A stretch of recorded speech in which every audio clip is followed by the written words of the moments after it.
Hello, and welcome back to Minecraft yet again. But this time it's not regular Minecraft, it's Minecraft Legends. When this game was announced, I was surprisingly hyped for it, as I really liked the idea of the story told in this game basically being an origin story for Minecraft and a legend story told in universe by villagers to one another, giving the sandbox game that is Minecraft some world building and lore. The gameplay seemed rather promising as well, and it reminded me a lot of the Overlord games from back in the day, which I look fondly back at, as I enjoyed the series' unique gameplay and setting. Unfortunately, I had not the chance to dive in right away when this game came out. I did keep an eye on the Steam page of the game and, well, there things didn't look that promising, and it had me worried a little bit. But not enough to really stop me to wonder and dive in to see if Minecraft Legends lives up to the ideas and captures its potential that I saw in its initial trailer.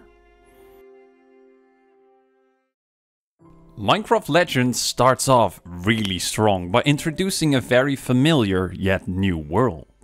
The piglins from the Netherlands, I mean Nether, are invading the once peaceful Overworld. The Fenceless, the creators of the Overworld, have to watch this world and its population being destroyed. In their desperate hour of need, they call upon a hero, aka you, a random Minecraft player, to rally and unite the Overworld to push back the piglins into the nether hole they came from. It's a short but strong start of the story, and while clearly alternating certain aspects of the world, it still feels very respectful and even captures the fun and charming things of Minecraft.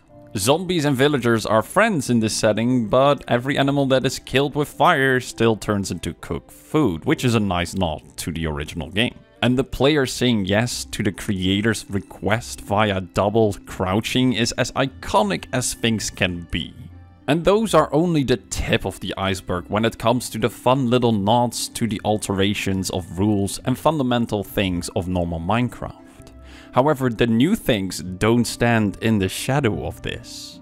In particular, the piglins and the nether itself.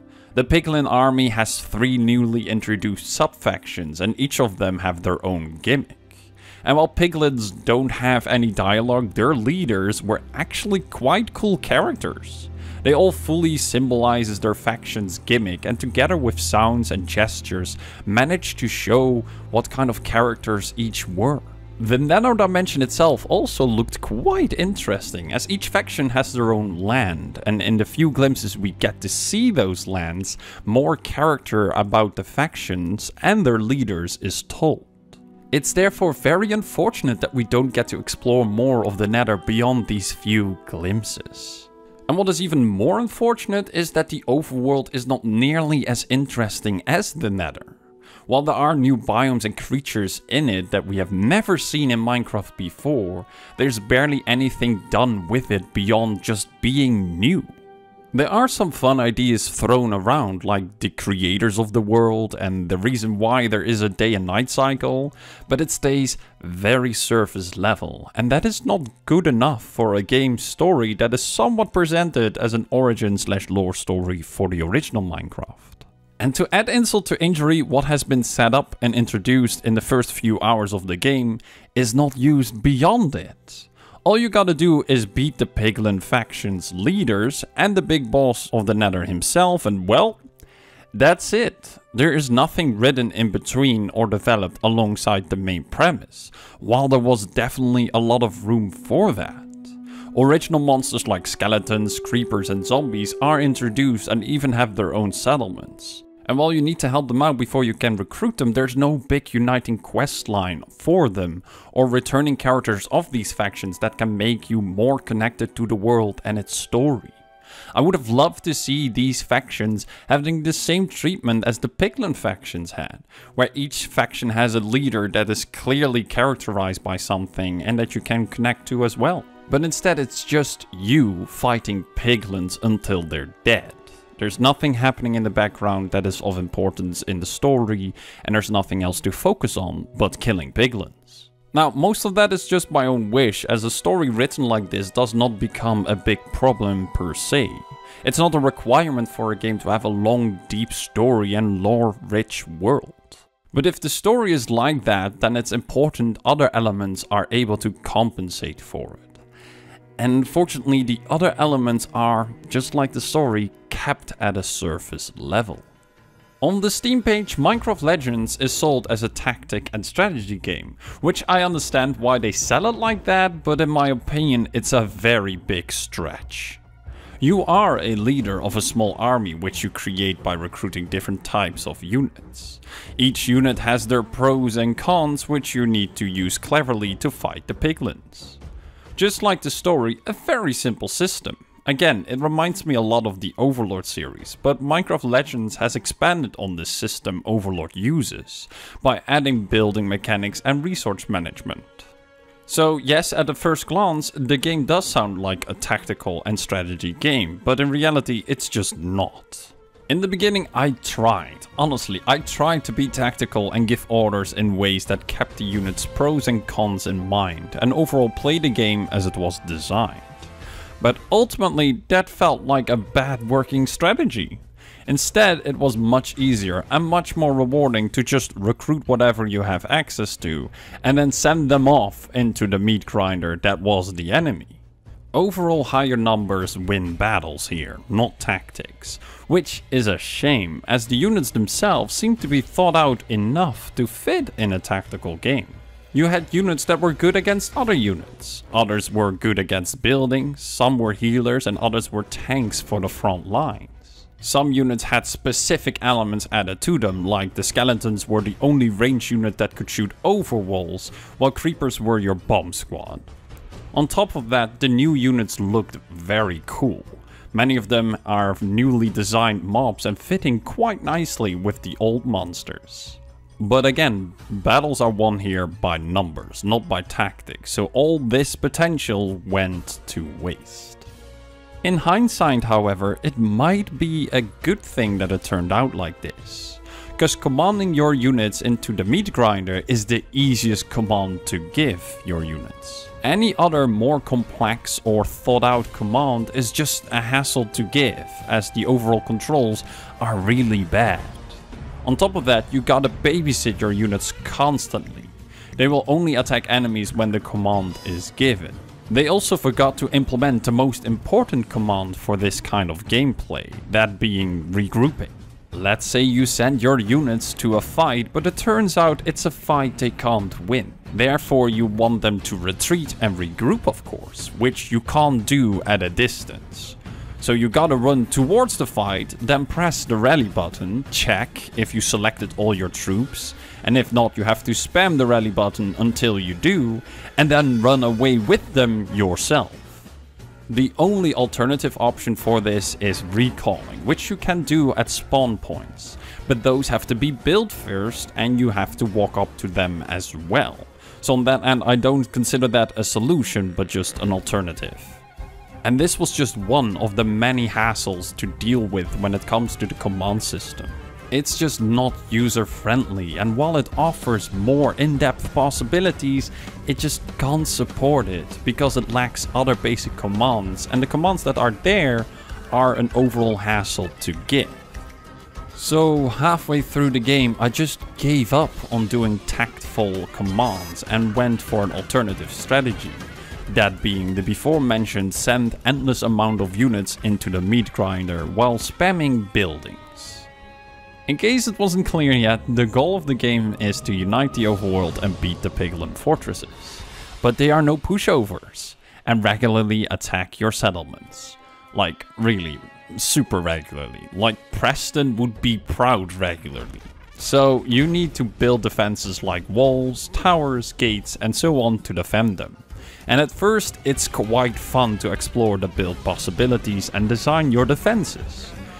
But, as you might suspect by now, unfortunately building stays surface level as well and is just as a hassle to control as the command system. Whenever you build something you build it in third person, which causes some issues. For one, you have no active control over the camera, which leads to situations where the distance is too far away for you to see correctly, or where your camera is in awkward angles causing misplacements. Of course, you can correct wrong placed buildings by removing them. However, this is where the command and building controls make a very annoying overlapping issue. To remove a building, you have to stand next to it and wait for a remove prompt. However, if you accidentally move, press it too early, or this offline single player game rubber bands, this prompt doesn't appear. Or does, but the button press is already registered as a charge attack for your units. Now, having your units charge at nothing is not the biggest problem, as you usually build in a more peaceful environment. But you do have to go after them once a while because of this overlapping. What I found a much bigger problem was the build mechanics in the game and the role it played overall. At first, it seemed like a very important thing to defend the villages, because, you know, in the story, those are the people you're supposed to protect and fight for. And they are a steady income of resources, which you will need to fight the piglins. But building is just very tedious, as again, the controls work against you, and the overall process is very slow and unrewarding. At the beginning, I spent a lot of time and resources in defending these villages. But after spending an hour or so each village to design their defenses and try to be creative in my placement, to only see it be wiped off the board in a matter of minutes really discouraged and removed any remaining motivation to invest any time into it whatsoever. Which was very disappointing to say the least, but not as disappointing as the lack of creative elements in this game. You, the player, gets picked to be the hero for the story because, and I quote, "Your bravery and creativity inspired us." Yet creativity is not really offered here. I get that towers and such need to be set and designed in certain boundaries, but why not have us design our towers within those boundaries? Why not offer us a detailed build menu with an overview camera to design these and our bases in the ways we want or want ideally to defend? Why don't we have templates for defenses to easily recover from enemy sieges? Or again, just have a rebuild button? There is absolutely nothing that keeps us connected to the villages, as we can't make it our own in terms of design and creativity. Building for me at this point almost felt completely pointless, as I didn't care for it or what it was designed for. The only reason why I built things was because it was the best alternative for the clunky command controls. In Minecraft Legends you can build anywhere, including near piglin strongholds. You know, the things you need to destroy to end the game. Once I unlocked certain resources and the artillery tower, I adopted the tactic of just building a tower fortress, put some artillery buildings behind those, and blow up the portals, which by the way also destroys the complete fortress as well, from a far distance. Now, the first few times this was actually a fun tactic, quote unquote, to use, but ultimately it felt like I cancelled a part of the game out with another part. And it's this feeling that topped off my Minecraft Legends disappointing experience, which is a huge shame considering it has great ideas and a lot of potential. But what it does with those things, it's just not good enough. It lacks vision, depth, and feels almost cheap, as the basic things like controls, command and building either are a hassle to use, very surface level, blocks any creativity or cancels out one another. And what in my opinion makes it so frustrating is that the game starts off so strong and the first few hours were really good and enjoyable. Yet as the game unfolded, it slowly turned into a huge disappointment. But I can't help myself and root for this game, cause I love its ideas and potential so much, despite not living up to it in the slightest. The charm that this game has and the bits of story that is shown were just fun and enjoyable. And while Minecraft Legends is definitely not a good game, it's a try at something different. And that I do support and I would like to see be explored further. But I'm also not naive enough to think that there's a future for this game where it gets updated to the point where it does more justice to those ideas and live up to its potential. as some of the problems are fundamental and require complete reworks to actually be fixed. And considering that this game features an in-game microtransaction store where you can buy skins and such already, I would say that the developer and or publisher has a completely different focus for this game's future than making it reach its potential. I will say Minecraft Legends is a very relaxing game and could have easily made it onto the list of my last video. So if you're looking for a simple, relaxing game that has a charming Minecraft skin and features gameplay from the past, I say go for it, when it's on a heavy discount. But if you want anything more or else than what I just described, then I will say look further, because Minecraft Legends is not good enough for what you want and will just be a disappointment.